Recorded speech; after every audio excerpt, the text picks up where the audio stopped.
Under the long-term goals, you said you basically wanted to support like every Wayland protocol. Hmm.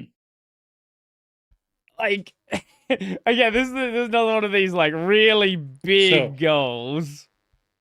yeah. So this is another thing that's like that's not happening. Okay.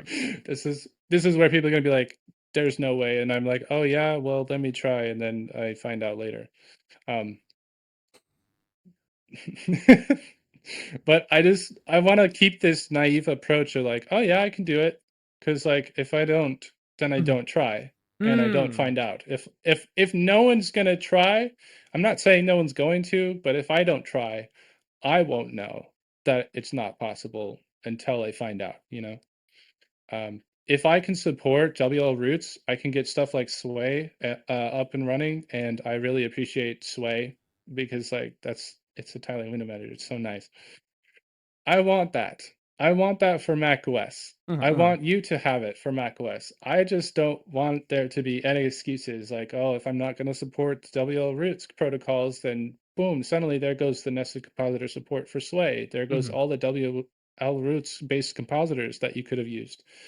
That's my like, okay, that's my take. There's a lot of stuff that's like, why would you support that? Like touch input. You're on a Mac. There's no touchscreen Macs. I just want to point out that someday they're going to make a touchscreen Mac, and I'm gonna look at you and I'll be like, well, we should probably think about supporting that protocol now. So if you hear the rumors, there's probably going to be a touchscreen Mac, and I just don't want to think about not supporting touchscreen just because we're on a Mac platform. Mhm. And I also want to mention there's like many other things that are like just not going to matter, like disk stuff. I don't know if there's like disk partitioning related stuff that I have to figure out. There's going to be protocols that are like in development and just not even implemented anywhere, and I have to figure out why like, so I don't know. I just want to make it the goal, Mhm. and if anyone wants to try and implement it with me, great. uh, but that's the naive approach that I'm willing to stand behind. I don't mean this in a negative way at all, but it seems like you're driving. I guess. How would you say it? Your driving vision. The your north star is basically gaslight yourself into thinking it's possible until you know it's not. So far, everything that people have told me is not possible, I've found a way that it is. Mhm. And that happens everywhere. And a lot of times it's because there's code that you don't have access to.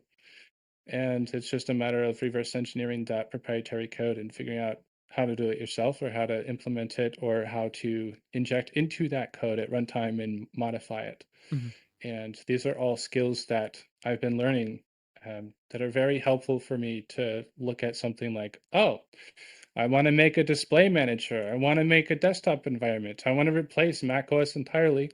That's completely possible because of efforts of reverse engineering. And someone would have looked at me and said, that's not a thing. You can't just get a frame buffer up and running like that. Mhm. Well, I'm here to tell you you can, and I'm going to show you exactly how. So there's constantly that naive mindset. People are going to say that's not a thing. You can't remove title bars from macOS Windows. Like that's not a thing. Mhm. Well, I can. I can do that today. Uh, and there's all these like, no, you can't do it. So if I continue this mindset of, well, you said no, so I'm hearing that as a yes. Mhm. There's going to be a point where everything's a yeah, it's possible, and this is the current implementation. Whether it's good or not, it's going to be something Mhm. instead of nothing. So no more shutdowns. Yeah, until I find some sort of implementation detail that's just really not feasible Mhm. or something that doesn't make any sense, and Right, then we right, can right, just right, skip right. that. Yeah. So you said you're like interested in doing like Mac tweaking stuff like this. Like, what actually got you interested in the Apple platform? So I had a gaming laptop Mm, and it lasted about 10 minutes on a battery, and I went to lecture and it died and I that's had about nowhere to right. plug it in. So I was like, oh no, that's bad. And I found out in 2020 they released these MacBook Airs with the ARM-based Apple Silicon, and they had these batteries that lasted about 20 hours on a charge. And I was like, oh, that looks nice. So I spent, with an Apple like student discount, just some of my spare change here and there, and got a MacBook. And pretty soon I was like running Linux on that. And then I found out it doesn't work with edgy roam Wi-Fi. And it turns out when you're at school, you really need to connect to the network so you can access the classes. So I had to like go back to macOS and use it there, and it just becomes not feasible for a student to sit down and use a Mac and then to use Linux on a Mac because it's just not all there yet. Because uh, with these MacBooks, it's all proprietary. So not only do you have to reverse engineer like Linux drivers for macOS, you have to reverse engineer the hardware of the macOS, the Macs that are running too, to support this Linux. And I've been following like the Asahi project of Linux for a while, and it's really exciting to me. But it's also not feasible when things like Wi-Fi don't work. So I'm sitting here with my macOS as my main boot, and I use Linux on my desktop, which is completely taken apart right now. So I'm stuck on a Mac, and I actually like being on Mac because I don't necessarily like it that much.